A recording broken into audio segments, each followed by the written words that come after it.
ओम गुरु सत्ताय नमः। गायत्री महाविज्ञान तृतीय भाग। लेखक परम पूज्य गुरुदेव वेदमूर्ति तपोनिष्ठ पंडित श्री राम शर्मा आचार्य। आइए पढ़ते हैं, सुनते हैं और समझने का प्रयास करते हैं। गायत्री मंत्र के साथ स्वाध्याय शुरू करते हैं। ओम भूर्भुवः स्वः तत्सवितुर्वरेण्यं भर्गो देवस्य धीमहि धियो यो नः प्रचोदयात्। विज्ञान में कोष की वायु साधना। पहला, शांत वातावरण में मेरुदंड सीधा करके बैठ जाइए और नाभि चक्र में शुभ्र ज्योति मंडल का ध्यान कीजिए।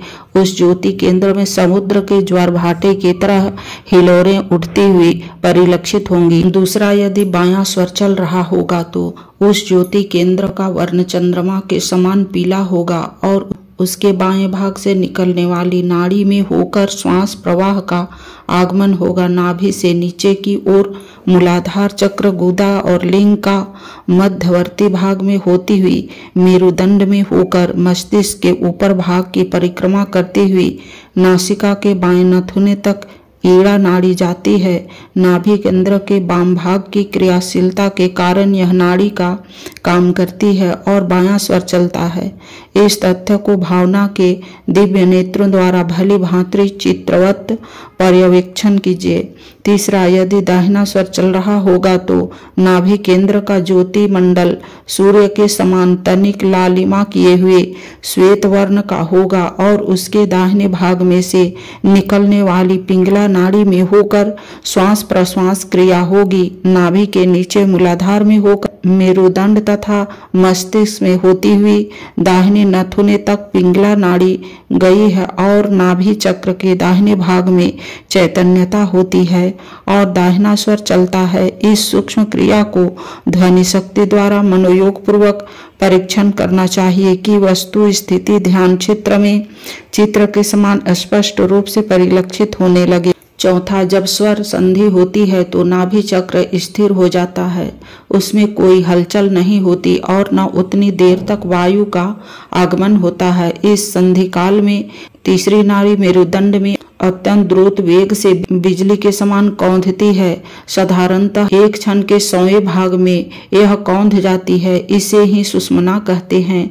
पांचवा, सुषुम्ना का जो विद्युत प्रवाह है वही आत्मा की चंचल झांकी है। आरंभ में यह झांकी एक हल्के झटके के समान किंचित प्रकाश मंद किरण जैसी होती है। साधना से यह चमक अधिक प्रकाशवान और अधिक देर ठहरने वाली होती है। कुछ दिनों में वर्षा काल में बादलों के मध्य चमकने वाली बिजली के समान उसका प्रकाश और विस्तार होने लगता है। सुषुम्ना ज्योति में कहीं रंगों की आभा होना, उसका सीधा टेढ़ा तिरछा या वर्तुलाकार होना आत्मिक स्थिति का परिचायक है।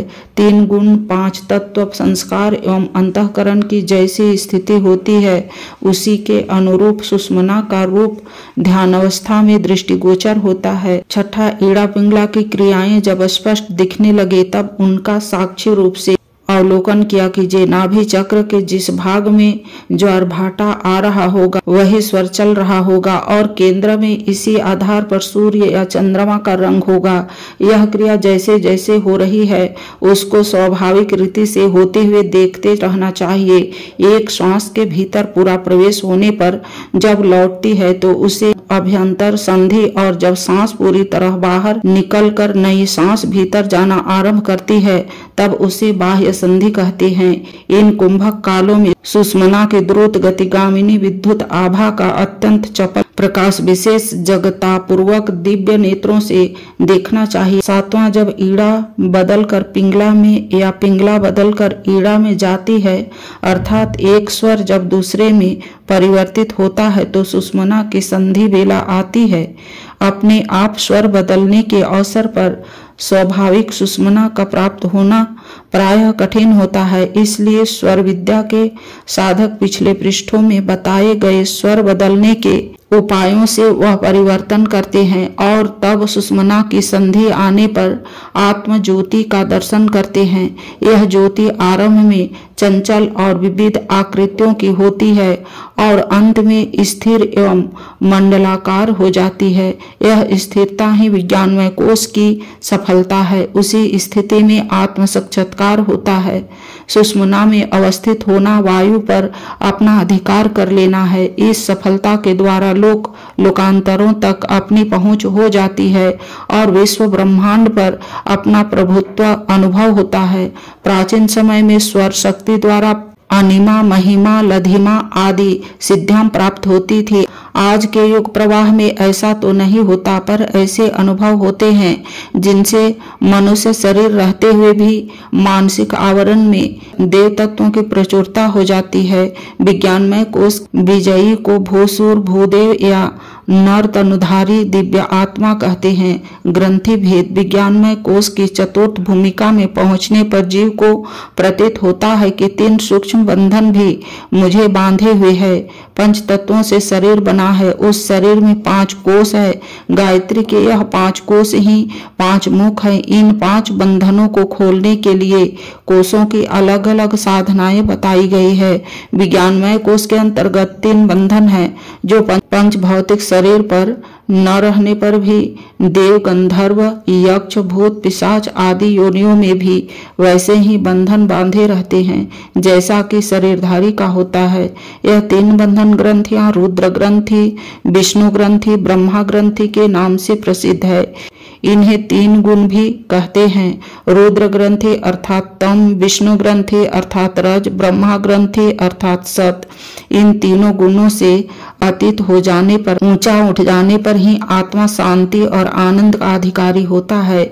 इन 3 ग्रंथियों को खोलने के महत्वपूर्ण कार्य को ध्यान में रखने के लिए कंधे पर 3 तार का यज्ञोपवीत धारण किया जाता है। इसका तात्पर्य यह है कि तम, रज, सत के 3 गुणों द्वारा स्थूल सूक्ष्म कारण शरीर बने हुए हैं। यज्ञोपवीत के अंतिम भाग में 3 ग्रंथियां लगाई जाती है। इसका तात्पर्य यह है कि रुद्र ग्रंथि, विष्णु ग्रंथि तथा ब्रह्म ग्रंथि जीव बंधा पड़ा है। इन तीनों को खोलने की जिम्मेदारी का नाम ही पितृऋण, ऋषि ऋण, देव ऋण है। तम को प्रकृति, रज को जीव, सत को आत्मा कहते हैं। व्यवहारिक जगत में तम को सांसारिक जीवन, रज को व्यक्तिगत जीवन, सत को आध्यात्मिक जीवन कह सकते हैं। जैसे हमारे पूर्ववर्ती पूर्वजों ने अनेक प्रकार के उपकारों, सहयोगों द्वारा निर्बल दशा से ऊंचा उठाकर हमें बल, विद्या, बुद्धि, सम्मान किया है, वैसे ही हमारा भी कर्तव्य है कि संसार में अपनी अपेक्षा किसी भी दृष्टि से जो लोग पिछड़े हुए हैं उन्हें सहयोग देकर ऊंचा उठावें, सामाजिक जीवन को मधुर बनावें, देश, जाति और समाज के प्रति अपने कर्तव्य का पालन करें। यही पितृऋण से पूर्ववर्ती लोगों के उपकारों से उऋण होने का मार्ग है। व्यक्तिगत जीवन को शारीरिक, बौद्धिक और आर्थिक शक्तियों से सुसंपन्न बनाना, अपने को मनुष्य जाति का सदस्य बनाना, ऋषि ऋण से छूटना है। स्वाध्याय, सत्संग, मनन, चिंतन, निधि, ध्यान आदि आकस्मिक साधनाओं द्वारा काम, क्रोध, लोभ, मोह, मद, मत्सर आदि अपवित्रताओं को हटाकर आत्मा को परम निर्मल देवतुल्य बनाना, यह देव ऋण से उऋण होना है। दार्शनिक दृष्टि से विचार करने पर तम का अर्थ होता है शक्ति, रज का अर्थ होता है साधन, सत का अर्थ होता है ज्ञान। इन तीनों की न्यूनता एवं विकृति अथवा बंधन कारक अनेक उलझनों, कठिनाइयों और बुराइयों को उत्पन्न करने वाली होती है। इसलिए जब तीनों की स्थिति संतोषजनक होती है तब त्रिगुणातीत अवस्था प्राप्त होती है। हमको भली प्रकार यह समझ लेना चाहिए कि परमात्मा की सृष्टि में कोई भी शक्ति या पदार्थ दूषित अथवा भ्रष्ट नहीं है। यदि उसका सदुपयोग किया जाए तो वह कल्याणकारी सिद्ध होगा। आत्मिक क्षेत्र में सूक्ष्म अन्वेषण करने वाले ऋषियों ने यह पाया है कि 3 गुण 3 शरीरों, तीनों क्षेत्रों का व्यवस्थित या अव्यवस्थित होना अदृश्य केंद्रों निर्भर रहता है। सभी दशाओं को उत्तम बनाने से यह केंद्र उन्नत अवस्था में पहुंच सकते हैं। दूसरा उपाय यह भी है कि अदृश्य केंद्रों को आत्मिक साधना विधि से उन्नत अवस्था में ले जाया जाए तो स्थूल, सूक्ष्म एवं कारण शरीर को ऐसी स्थिति पर पहुंचाया जा सकता है कि जहां उनके लिए कोई बंधन या उलझन शेष न रहे। साधक जब विज्ञानमय कोश की स्थिति में होता है तो उससे ऐसा अनुभव होता है मानो उसके भीतर 3 कठोर गठली चमकदार हलचल करती हुई हल्की गांठें है। इनमें से एक गांठ मूत्राशय के समीप, दूसरी आमाशय के ऊर्ध्व भाग में और तीसरी मस्तिष्क के मध्य केंद्र में विदित होती है। इन गांठों में से मूत्राशय वाली ग्रंथि को रुद्र ग्रंथि, आमाशय वाली को विष्णु ग्रंथि और सिर वाली को ब्रह्मा ग्रंथि कहते हैं। इन्हीं तीनों को दूसरे शब्दों में महाकाली, महालक्ष्मी और महासरस्वती भी कहते हैं।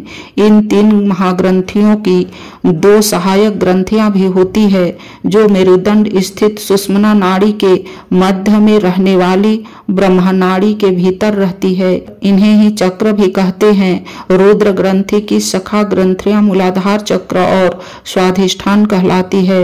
विष्णु ग्रंथि की दो शाखाएं मणिपुर चक्र और अनाहत चक्र है। मस्तिष्क के निवास करने वाली ब्रह्मा ग्रंथि के सहायक ग्रंथि चक्रों को विशुद्धि चक्र और आज्ञा चक्र कहा जाता है। हठ योग की विधि से षट चक्रों का वेधन किया जाता है।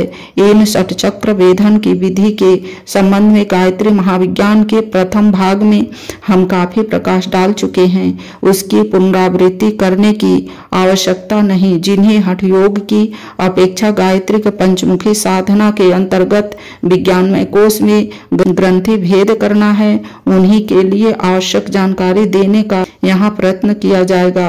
रुद्र ग्रंथि का आकार बेर के समान, ऊपर को नुकीला, नीचे को भारी पैदे में गड्ढा लिए होता है। इसका वर्ण कालापन मिला हुआ लाल होता है। इस ग्रंथि के दो भाग हैं। दक्षिण भाग को रुद्र और वाम भाग को काली कहते हैं। दक्षिण भाग के अंतरंग गह्वर में प्रवेश करके जब उसकी झांकी की जाती है तो ऊर्ध्व भाग में श्वेत रंग की छोटी सी नाड़ी हल्का सा श्वेत रस प्रवाहित करती है। एक तंतु तिरछा पीत वर्ण की ज्योति सा चमकता है। मध्य भाग में एक काले वर्ण की नाड़ी सांप की तरह मूलाधार से लिपटी हुई है। प्राण वायु का जब उस भाग से संपर्क होता है तो डिम डिम जैसी ध्वनि उसमें से निकलती है। रुद्र ग्रंथि के आंतरिक स्थिति की झांकी करके ऋषियों ने रुद्र का सुंदर चित्र अंकित किया है। मस्तक पर गंगा की धरा, जटा में चंद्रमा, गले में सर्प, डमरू की डिम डिम ध्वनि, ऊर्ध्व भाग में त्रिशूल के रूप में अंकित करके भगवान शंकर का ध्यान करने लायक एक सुंदर चित्र बना दिया।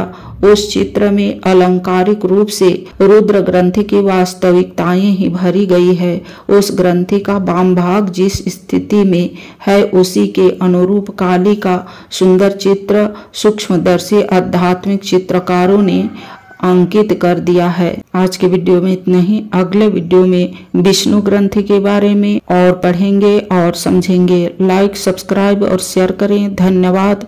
ओम शांति।